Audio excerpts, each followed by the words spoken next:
Hey, my name's Mike, and this is a tour of my home.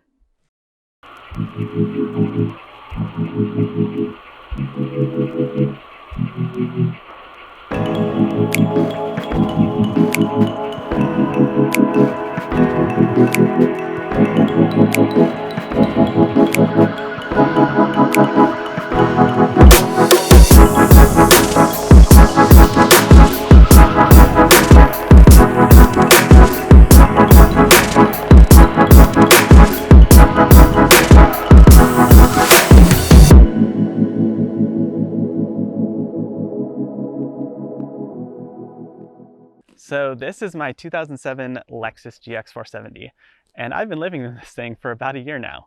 So at the start of the pandemic, I was looking at van life for a bit, but ultimately decided I wanted something a little bit more adventurous, something I wouldn't have to worry about clearance with or getting stuck, and so picked up this thing. For those who don't know, it is four-wheel drive. It's technically a 4Runner, but the Lexus version of it, so a very capable vehicle. A little bit about me. So I've been nomadic for the past 2 years now. I started my travels back in 2019, went to New Zealand and Australia for 6 months, kind of did the whole Airbnb, hostel, did a bit of van life over there as well.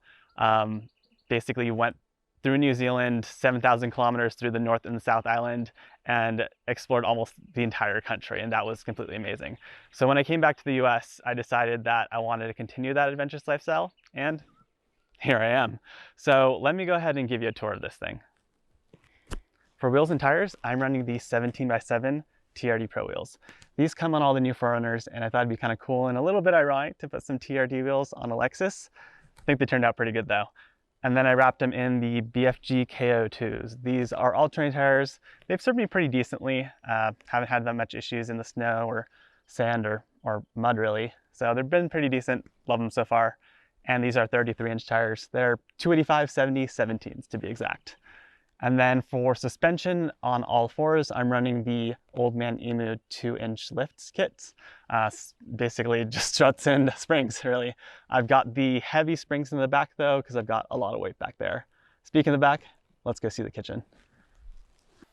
In the back, we have my spare tire carrier. I carry a full-size spare with me wherever I go because I don't want to be stranded if I'm ever going off-roading with a donut. I popped tires a couple times already, and there was an occasion where I was 30 miles out away from basically the main road.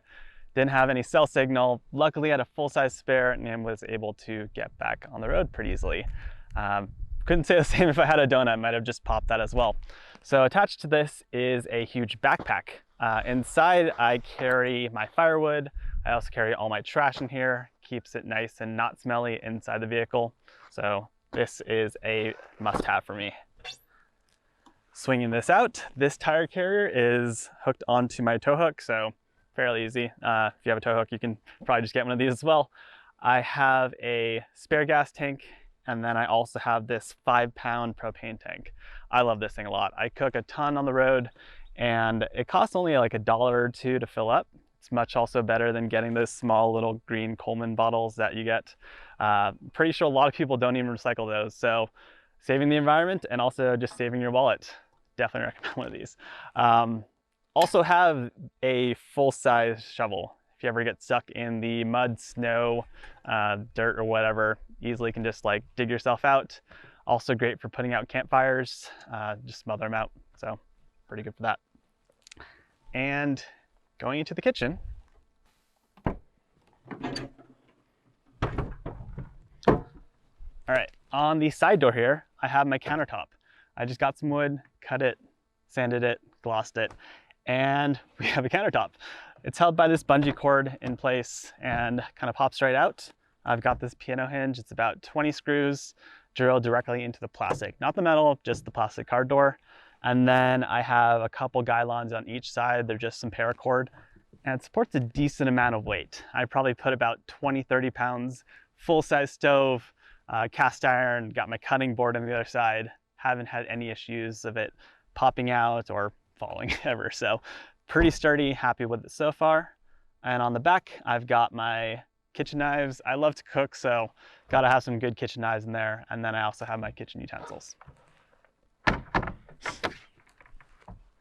In the bottom here, I have this little secret compartment, and that slides my stove. So like I explained earlier, I got my propane tank in the back. I have a long propane line that I can easily screw in here and just route directly into the propane tank without ever taking it off. So that's super handy, super useful. I use this thing almost like every day. And in these drawers, I have my pantry. These are removable. I can put them on a table if I need to, if I want to just cook a little bit more elaborately. But I got all my spices, oils, salt, pepper, canned goods all in here. And as well in here too, I've got some pancake mix, peanut butter, coffee, all the dry goods you need. I also keep my fruits and vegetables, bread up top here, get a little bit more air. It's just a basket and keeps all my food over there. Nice and dry, I guess, and organized. I got my fridge here. This fridge is a 50-liter Dometic fridge. It's got an ice maker in it as well. I can easily grab whatever food I need and put it on the countertop. I love this thing. It also just locks into place and it's not super heavy. In these drawers, I have all of my cups, mugs, plates, pots, pans, everything I need to cook and eat with in here. Got some soap and just cleaning supplies as well. And then in the top, I've got my camera items, all my backpacking items as well. I got med kits, my jet boil, as you know, gotta have a little mini stove with you to cook with. I got my toiletries and all the other small little items. In the side here, we have running water. Basically a toggle button and out pops water. So this is extremely useful. I use it to clean and drink from all the time. In the back of the fridge, there is a 13-liter tank, and I've connected those to 2 water pumps. So these 2 little hose connections here are an inlet and an outlet, so I can actually pump water into the tank and out of it at the same time. I also have a hose so I can shower with this, I can clean dishes, and it's really good to just have running water. It's such a necessity. So where I sleep, I have a bed up top and I also have a bed inside. Let's start up with the rooftop bed. So got a ladder out back, allows me to easily climb up top. Then I've got these 2 latches on each, just easily locks into place, like so. Then a couple more latches on the side for leverage. All I have to do to set this up is lift.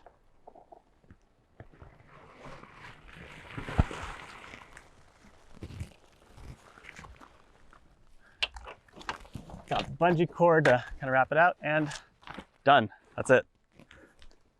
This is one of my favorite parts about the vehicle. I absolutely love sleeping on top here.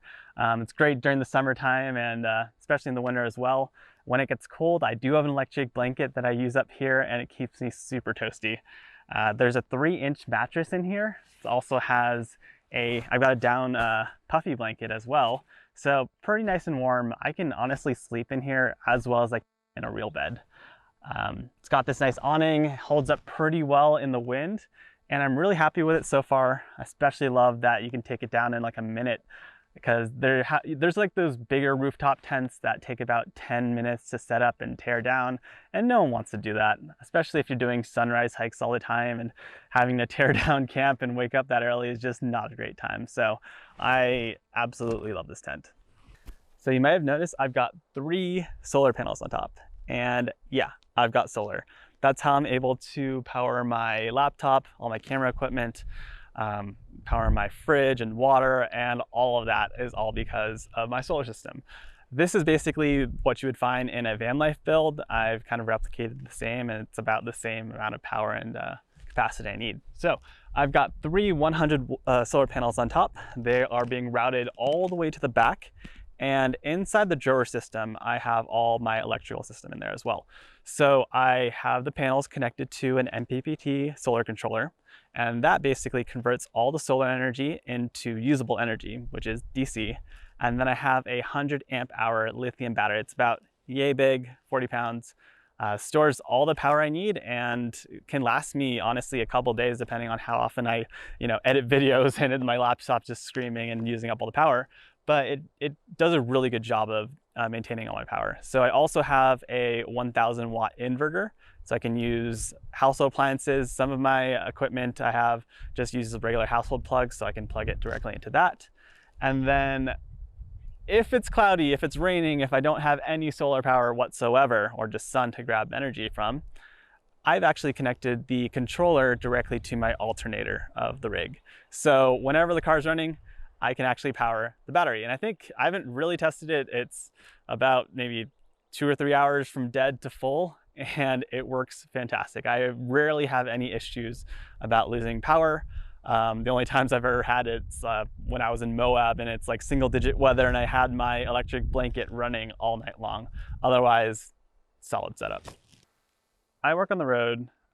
Typically, pre-pandemic, I would go to coffee shops, libraries, rent out office spaces. These days, I sometimes have Airbnbs and then just kind of get some work and hunker down in there. But if I have to work on the road, or if I need to edit some shots or some videos, I do have an office in here. So let's check that out. Ta-da! This is my office. So again, Home Depot wood. Basically what I did is I've got a ball joint here and a little bracket. And then I've got this contraption. So this allows me to kind of mount different things onto my dash. I have a phone holder, got a tablet holder, and then I've got this PVC arm looking thing. It's got a couple clamps on it. So basically all I do is I screw in this clamp directly to the ball joint. Pretty easy. And now it's kind of like a pivot. So when I close the door, this rests directly on the armrest itself, and I've got a table and I can move my legs. It's not resting on my legs itself, and I've got a pretty good workspace. So I usually have my laptop easily, and then if you have a Mac, I have an iPad as well. This actually acts as my second monitor, which you can just AirPlay directly your second screen on there. So it's very useful. This is a great setup. I connect my laptop directly to my solar power. And then for internet, I have a cellular booster. That big antenna kind of sticking out back over there. What that does is it boosts my cellular signal from just about anywhere. That's not going to say that if you don't have any signal, you're magically going to get, some internet somewhere. Basically, if you have like a bar or two, it'll usually boost it up a couple more bars. And so you've got a decent connection. I've worked in places where you would not expect. I've worked in Utah, Capitol Reef National Park. It's basically in the middle of nowhere, but I was getting about 20, 30 megabytes per second and could do my Zoom calls pretty decently from there. In the second row here, we have kind of an afterthought, but it works out pretty well. It's just a plywood box. I keep all my clothes and camping items in here. I can also lock it if I wanted to. I also sleep on this in occasions. So if I'm in an area where it's really windy or really raining and I don't want to have to sleep up top, then I typically sleep on here. I've got a camping mattress, kind of like one of those foam mattresses, and I just lay it out here. And it's surprisingly super comfy in there. I'm not that tall and I kind of scrunch a little bit, but get a good night's sleep. I don't do this too often, as I typically just like to sleep up top there, or if it's really bad, I just, grab an Airbnb or something like that. So that's my kind of emergency bed. I originally designed this with the second row intact, and so I just started putting gear in there when I first started and just kind of messing up the seats, and I'm like, why don't I just build a box for it? So this is where that came from. And that's a tour of my home. So thank you for watching. This is my first time doing anything video related. I have done a lot of photography in the past. I shoot a ton of landscapes, mostly my rig these days. And I post a lot on Instagram, so kind of branching out into YouTube, trying to make more content and make some more just lifestyle content as well of backpacking trips, hiking, and kind of living in this rig. So if you enjoyed this, would love a subscribe. And yeah, just follow me on Instagram as well, going farther. Got lots of content on there. So see you next time.